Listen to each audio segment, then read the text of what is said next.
To ensure the right of the public to have advance notice of and to attend the meetings of public bodies at which any business affecting their interest is discussed or acted upon.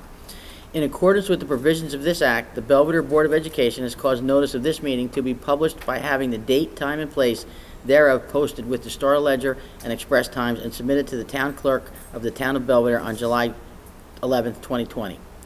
Due to COVID-19, masks will be required at this meeting when proper social distancing cannot be maintained.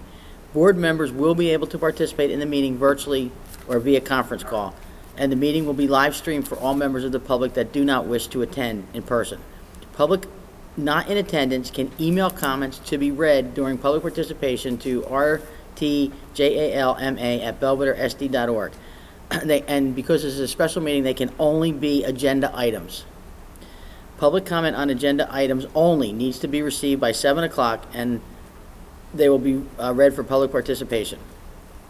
I have a resolution. Can I get a first motion and a second? The motion was to suspend certain meeting procedures as described in the notice of meeting, specifically to authorize board members to participate in the meeting virtually via conference call if desired. Motion. Second? Motion. Second. All right, we got three.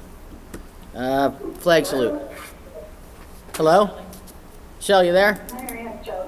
All right, we're going to do flag salute. That's where we're at. Okay. What's the flag? I pledge allegiance to the flag of the United States of America and to the republic for which it stands, one nation, under God, indivisible, with liberty and justice for all. Okay, Shell, you want to do roll call? Or is Lorette doing it? Nope, I got it. Mr. Malone? Here. Mrs. Aquino? Mrs. Constantino? Here. Dr. Levitt? Here. Mrs. Duckworth? Here. Mr. O'Lara? Here. Mr. Lucas? Mrs. Powell? Here. Mrs. Scott? Here. Mr. Smith? Here. Mrs. Steffens? Here. And Mrs. Williams? Here. Okay, I'm going to say something before we go into public participation tonight. I just want to remind or let everybody know that all the coaches that are on the agenda have been riced. They have elected, or by virtue of not electing anything, they want to be anything about them, they want to have discussion, executive session, not in public session. So we need not discuss any coaches by name in open meeting, okay? I think that's it. And we are going to go to executive session right after public participation. I want to remind, we do not go back and forth during any public participation. We're just going to listen. We'll take in the information, and then we'll go do our thing, okay? So, time in our meeting for public participation. Shell, I'll hold off in case you get any emails, because I think there might be people here that want to speak, so we'll do those first, okay? Okay. Who has anything to say? Go ahead, come up to the microphone, tell us who you are, and then say what you're going to say. I'm Justin Castaneda, captain of the varsity soccer team. Greetings, board members, and anyone tuning in on their phones or computers. With regards to the latest public participation in the June 24th meeting, there are a couple of things the BHS soccer team would like to inform to defend the claim that Sean McIntyre is the best choice to be the head varsity coach for Belvidere.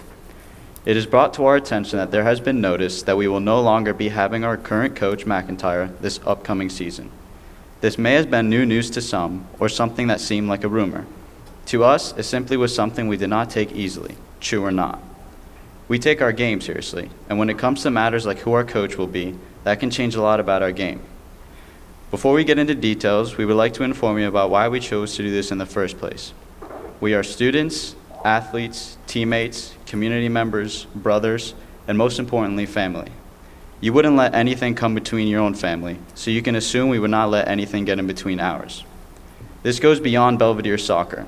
Coach McIntyre is part of our family, and within one single season made more of an impact on each and every one of our lives than any other person will or can do. On behalf of all the Belvidere soccer players and any other people out in the world right now wanting to defend what they know is right, our reasons defending our claim are as follows. For being a new coach in the new school district, it is safe to say Coach McIntyre did a wonderful job leading our team to success. It usually takes a couple of years for coaches to get used to their teams and situation. Without hesitation, McIntyre jumped right in and led us to a round of the state tournament. That alone was enough for us to be inspired to do greater and better things. Some of you may take us lightly, but we are here to inform you that we will strive for what we believe is right and do not plan on going anywhere as long as we continue having the support from the community. We know there are legal documents you cannot go against, but when do all the legalities end? When will the players, who are the ones giving their blood, sweat, and tears, have a voice that will be both heard and considered? When will it just be a season to remember instead of a legal document you have to follow? After viewing the board meeting from the 24th, we felt that we were not taken seriously as we wanted to, and have some questions we wish to ask. As both students and athletes, we want to be taken seriously as anyone else and feel that we deserve the right to be able to be heard as well. As quoted, a member of the board said, "There are no coaches approved. No one has to be approved. We don't even know if we are officially having soccer." This statement was merely just not right. You claim to have no coaches approved, but under the awards segment on page 84 of the typed documents regarding the tenure charges between Belvidere and the respondents, it says that the board is also directed to return the respondent to his stipended position as the boys soccer coach for the 2021 school year. In addition to this, the footnote on page 84 says that I, the arbitrator, declined to return respondent number 2 to his position as assistant soccer coach because this position is not contractually entitled to a stipend. It is a volunteer position and subject to the board's annual approval of volunteers. As of January 13, 2020, the respondent was to be given his coaching position back. 5 months later, on June 23rd, the athletes, parents, and whole community are finding out about it, as well as some board members. As for the comment, "No one has to be approved," during the meeting, one board member himself said that most coaches will be returning to their positions next year. So to our perception of that comment, we believe that there already has been some sort of decision-making if some coaches will be kept.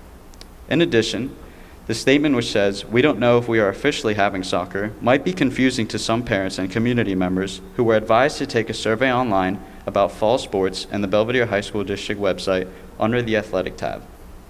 Some parents have already begun to take their kids to get their annual physical done for fall sports. According to Jane Havsey, writer of the article, "Will There Be High School Sports?" on May 20th, the National Federation of State High School Associations released a 16-page document dividing sports into 3 categories of risk: low, medium, and high, with phased guidelines for safe resumption of play.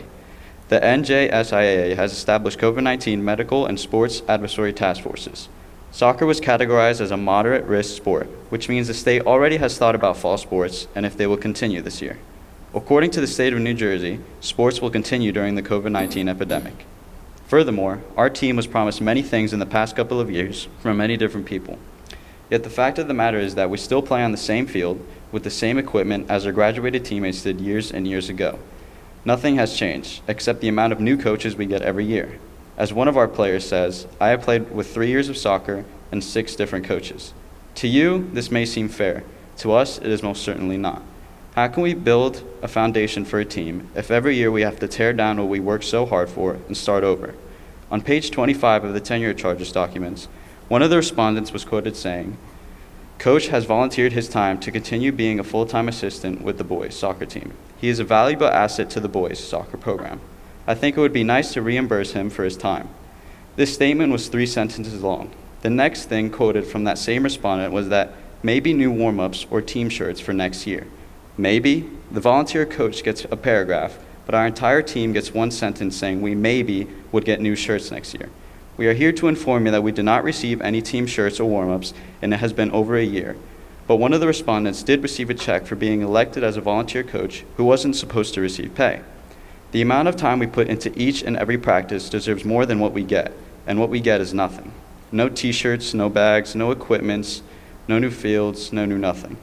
We never speak out because we trust the Board of Education, the school, the community, to make the right decisions for us, but enough is enough. It is finally time for someone to speak up, and what a better time to do it than now. Our question is, why weren't we asked for our opinions or what we had to say about the situation? In addition, on page 20 of the tenure charges documents, it says, "The superintendent believed that the statement on B7 stated that the coach expected members to participate, exploited the teacher-to-student relationship, referring to item number 7 of the board's code of ethics policy. The judge made no effort in looking into this accusation because apparently there is no evidence. But I, as well as my team, are living, breathing evidence that was never asked for our opinions on this. Does threatening players to run and do extra work as punishment if they do not participate in the fundraiser break the teacher-to-student relationship? To us, it does, and we believe many would agree on that. The fact of the matter is that we were never asked about this situation and are here now to defend ourselves when it matters most. Everything was disclosed information up until today. We had to uncover the truth. We had to do what no other student athlete should have to do. We did this to prove the truth will always prevail, no matter the circumstances. For a system that is supposed to revolve around the well-being and opinions of its students and children, we represent the vast majority of young adults who feel we are being tricked into believing this is true. Thank you. Thank you. That was very well said. Very well said. Any other public participation? No? All right, Shell, you're on. Shelley? The only item I received for public participation, number 1, I believe was from Mr. Castaneda, and I believe it must have been that letter. Did you send that letter for her? Is that correct? Okay.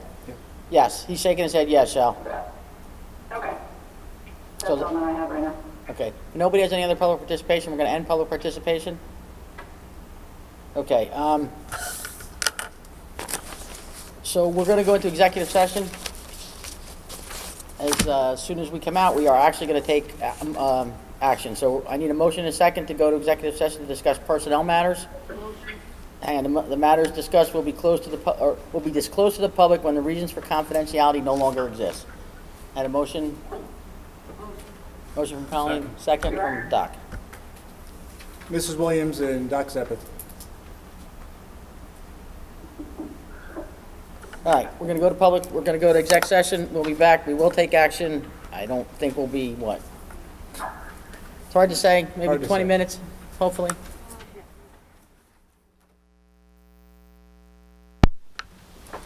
You all set?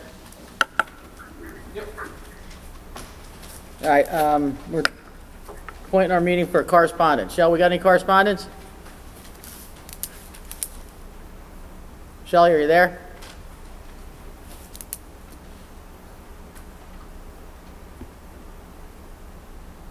She didn't say she was there. Shell, were you there?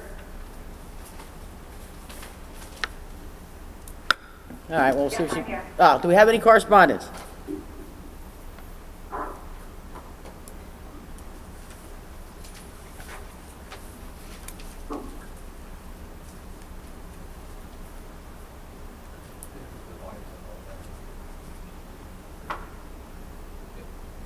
Do we have any correspondence, Shell?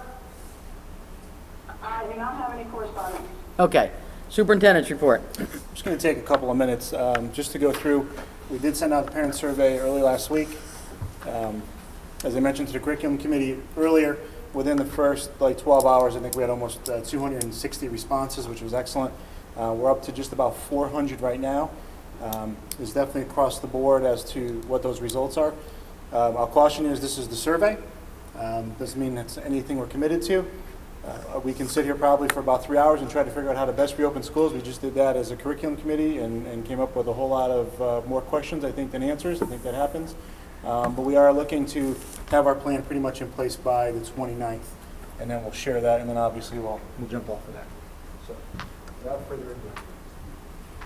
I'll try to make it somewhat quick. I know it's morning here, but... So first question was just the grades that the children were going to be in, and we had a good response across the board. It's actually interesting because we got another freshman response since we met at 5:45 because it's up to 94. So they did a nice job. You guys get a pretty good representation throughout the group as to how many parents did respond. From this past year, we asked the question, how did you feel about the amount of time that your students spent in remote learning? As you can see, 58, just a touch over 58% said it was the appropriate amount of time. Almost 29% said it was too much time, and 13% said it was, 28% not enough time, and then 13% said too much time. So I thought that was pretty interesting that about 72% said it was either too much or an appropriate amount of time. So just to kind of keep those things in mind. And then we asked about the instructional methods that you found were most successful. As you can see, about 45% of the paper-based workbook, textbook. The Google Meets, a little over 60%. Online assignments, a little over 67%. And then by the teacher, and then the next one by various outlets, 42%. It seemed like we had a pretty good, successful, for the most part, of our instruction.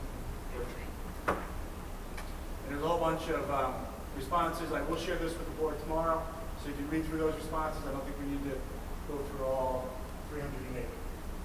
We did ask the question, does your child have any health-related issues that would prevent them from coming back? As you can see, the number is just under 8%, and 92, a little over 92 said that no, there is not something health-related to keep them going. This one was interesting, and if Eric is spoke around, we have 98% that they have reliable internet access, and just 2% said no, so we got to figure out who those 2% are. I know Eric did a survey early on, and we tried to get hotspots to everybody, so that way there was some connectivity, so I don't think we actually gave most of them back. Some of those things that live in Comcast, we can provide them. So we'll find out who those 2% are, and make sure that that number becomes 100% if we go into a virtual setting again. Again, reliable technology device, and again, it's 94% that said yes, so that's 6%. It's a little interesting, just because I know we want to check in everybody. This was the interesting one. Based on the state's guidelines for in-person instruction, face covering, social distancing, hybrid schedules, how comfortable are you sending your students back in September? So 5 was very comfortable. 1 was not comfortable at all. So as you can see, the 1s and the 2s add up to just over 30%, and then the 4s and the 5s add up to somewhere around 45%, and that middle number about 25%. So that was pretty interesting. That I would have bet we would have been somewhere around 25% for not comfortable or not comfortable at all. So we're pretty much in line, and then we're going to have to work out down the road what we're going to do for students that don't want to do that. And then what option would you prefer? Full day instruction, we're just under 44%. Full day hybrid, 52%. And then you can see just online, virtual only, just under 25%. So obviously the full day is key. And I think there's a strong amount of parents that want to have their students back in either full-time or in some fashion. Okay? And then just, we'll see if there's some other, those there for just comments. So when I get this to you, take time to read through a lot of those comments. Ms. McKinney and I both done that. Some are very interesting, some are one-liners, some are a little more detailed, so it's actually very interesting to read. Our intention right now is to be back in person. Obviously, we know we need to do that. We just had a curriculum meeting where we covered a couple of ideas.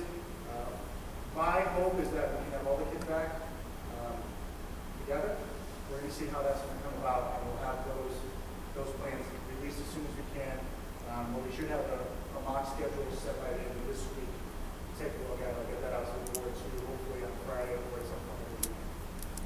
We've been spending a lot of time on this. There's a lot of questions that go around.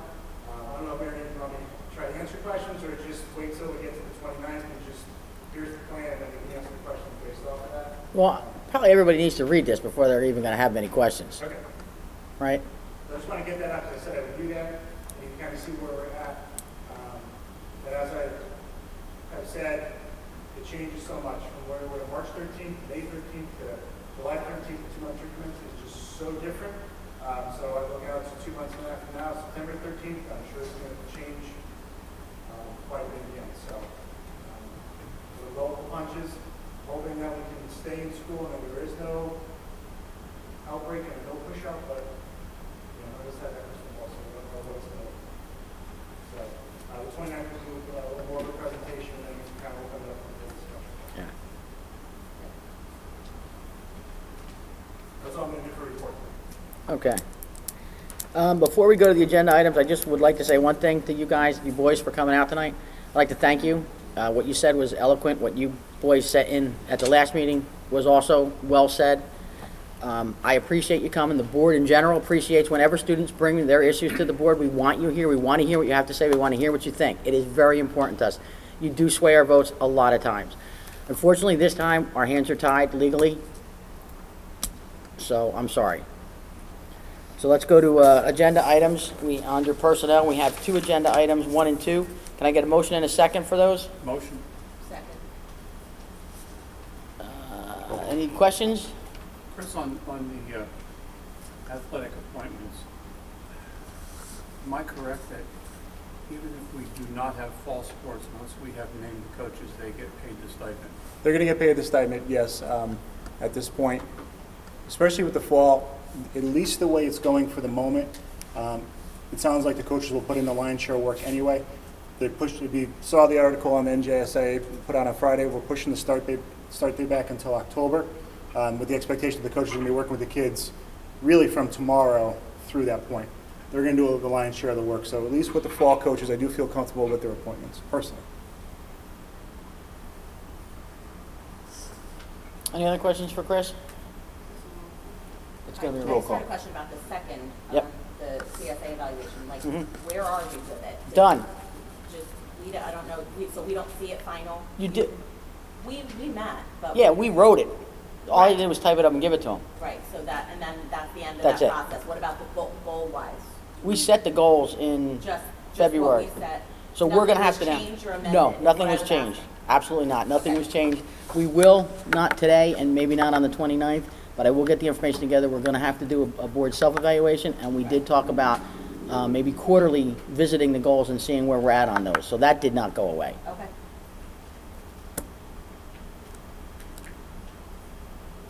Okay, I just have the one question I always have. Any coaches have children on their teams? Yes, Just- Beth Fran, one of her daughters will be playing. Okay, that's the only one, right? Anybody else? Questions? All right, Shell, roll call. Mr. Crum? Yes. Mrs. Constantino? Yes for 1, abstain for 2. Could you repeat that one more time? Yes for 1, abstain for 2. Dr. Lopez? I abstain on number 1 except for Dan Dempsey, no, and yes on number 2.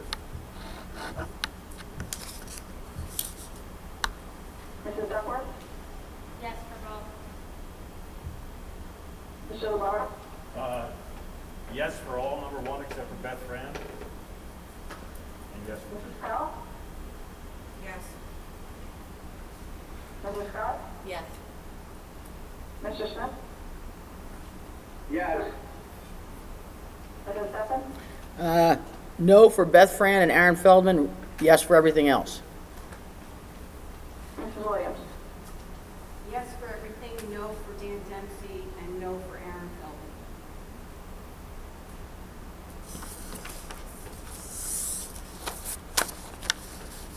Okay, we're to our point for continuing business. I sent out to everybody the information I had on the feasibility study. We met, Brian, you're there, so jump in at any point. We had a virtual meeting with all the board presidents and vice presidents of the 4 sending districts and the 3 CSAs. Discussion went round and round. We came out of that with, everybody needs to go back to their board to see if they're really interested in doing this. I kind of thought we were already there, but the other 3 are not.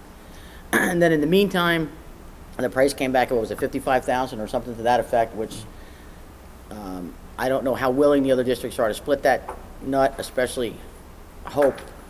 I don't think they could take their 25% of the 55,000. Did you see the second one? I saw the second one. I Yeah. actually put it in the email. Okay. So there was a new quote that came, was it 30 or 33? 30. It was 30. $30,000.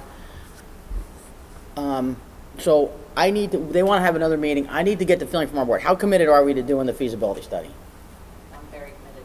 Very committed. So one of the questions, can I jump in? One of the Yeah. questions that was asked to the group, which I think was in a way to ask, we know we're committed, we've talked about it. Harmony, we've talked about it. Are there any non-starters? So is there anything that, if it comes out of the feasibility study, we're not interested in? So for example, if this means that you're no longer on the board, are you okay with that? Because remember, we're going to go to one board, 9 people. So the vast majority of the folks won't be on the board anymore, just by, natural attrition. things like that. If you had to put your kindergarten child on a bus from Belvidere to, let's say, Hope, are you okay with that? So that's kind of how they asked for those I thought we took those off the table, though, because they said if everybody put those things on the table, we'd never come to a resolution. See, I thought it was, we want to make sure that we're not going to do all that, and then all of a sudden it's going to be, It's going to happen anyway. Yeah, Brian, I what was noticed. your recollection on that?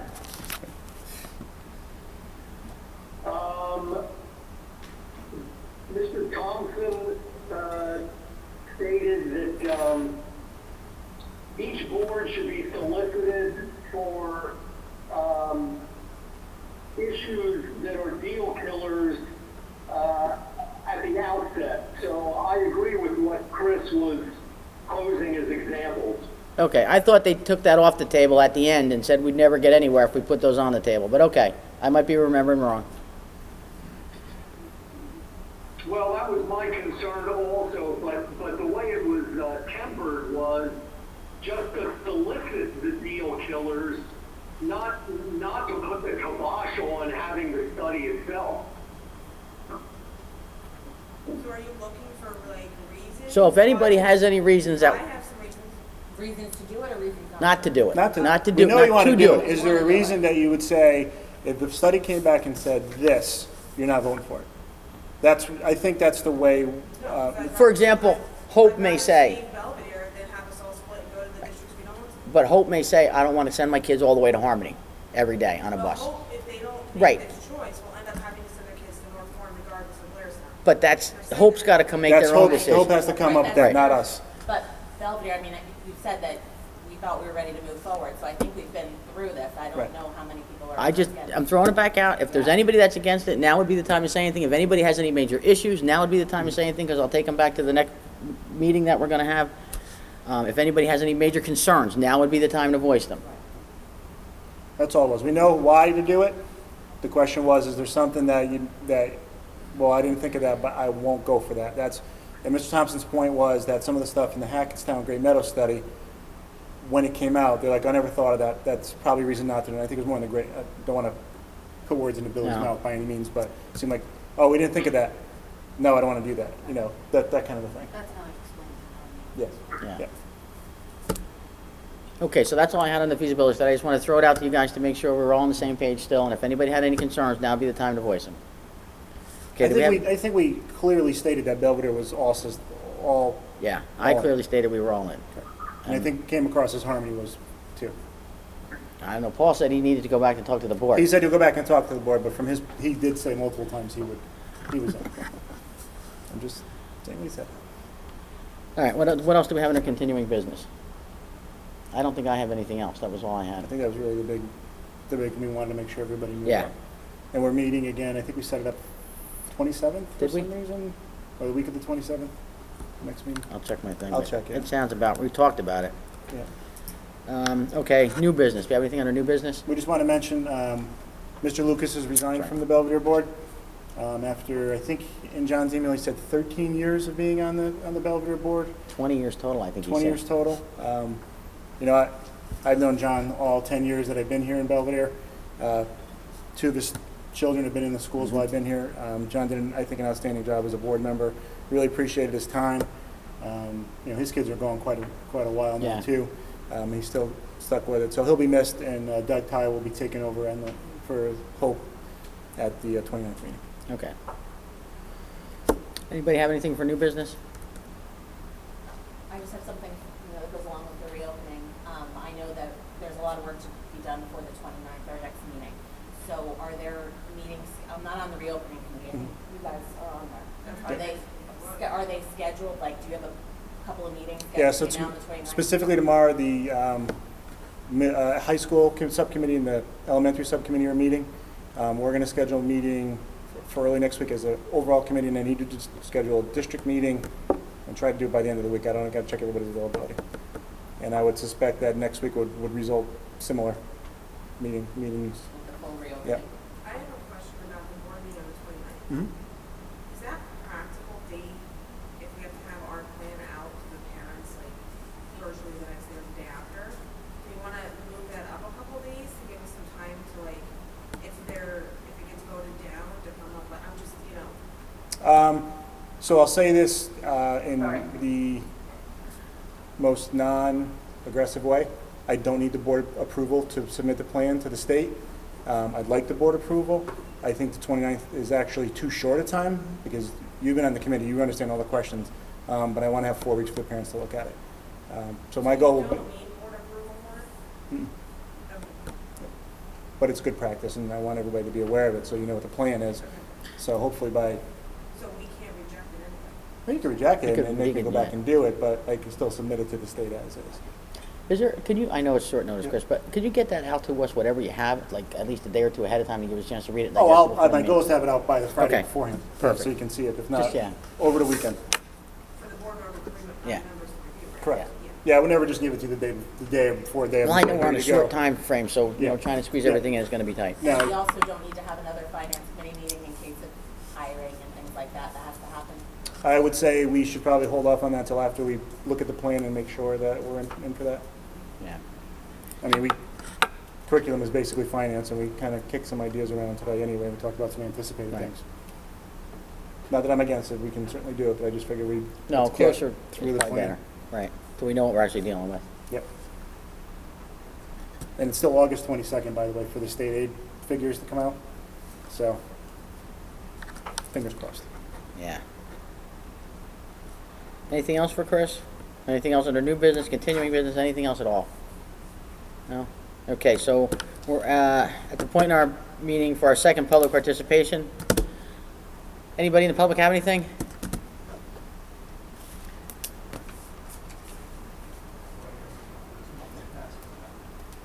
I have 2 questions. First, I received an email from a resident asking about playgrounds in the town, and in particular, she asked about 3rd Street. So, is there any plans opening up 3rd Street playground for the kids?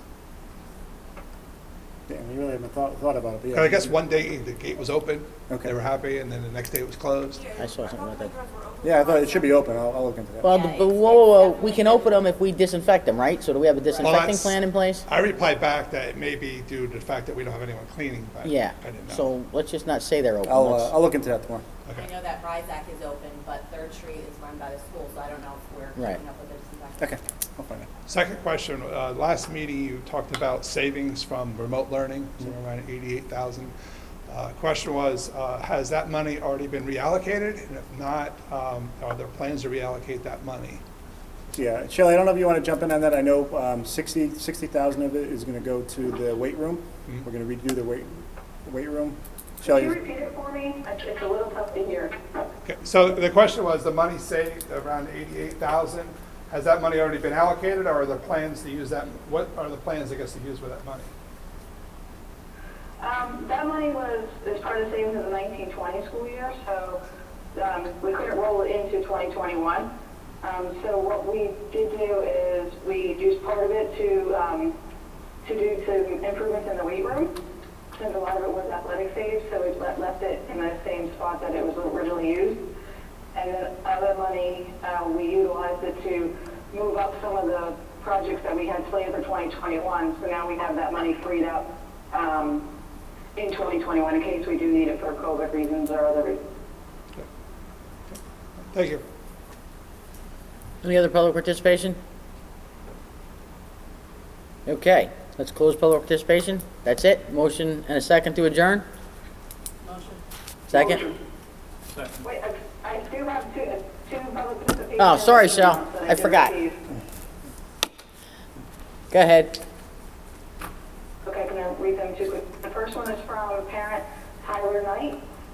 She says she was unable to attend tonight's board meeting, but wanted to express her opinion for kids attending school in the fall, which she is all for. The online learning that we experienced at the end of last year was not healthy, informative, or conducive to a positive learning experience for her son and many others that she spoke to. The benefit for live interaction in a classroom setting far exceeds the risk of a potential COVID diagnosis. I'm a huge supporter of a clean and sanitized learning experience in a classroom. Please pass my support to the school board meeting. Okay. And the second email comes from parent Jill Hummel. She says, hello, I'm voicing my concern since I can't make the meeting tonight. I filled out the COVID questionnaire. but I would like my kids back in school come September. They did not do well with homeschool. It was challenging mentally, and it was not good for their education. They had headaches from being on laptops all morning. The math was the worst part, struggling with that. How can that be taught remotely? For the working parents, this can't work. The main concern is the kids' education and their mental status. It really does affect them. I know I'm not the only parent who feels this way. Also, if buses are a concern, perhaps maybe putting up partitions and sit the kids separately, and they will have to wear masks or have an aide on the bus. Seems like the buses are not packed from what I've seen last year. Just an opinion, thank you for listening. So those are the 2 comments. Okay. Now we'll close public participation. Now can I get a motion and a second to adjourn? Motion. Second? Meeting adjourned. I missed my gavel while we were on virtual.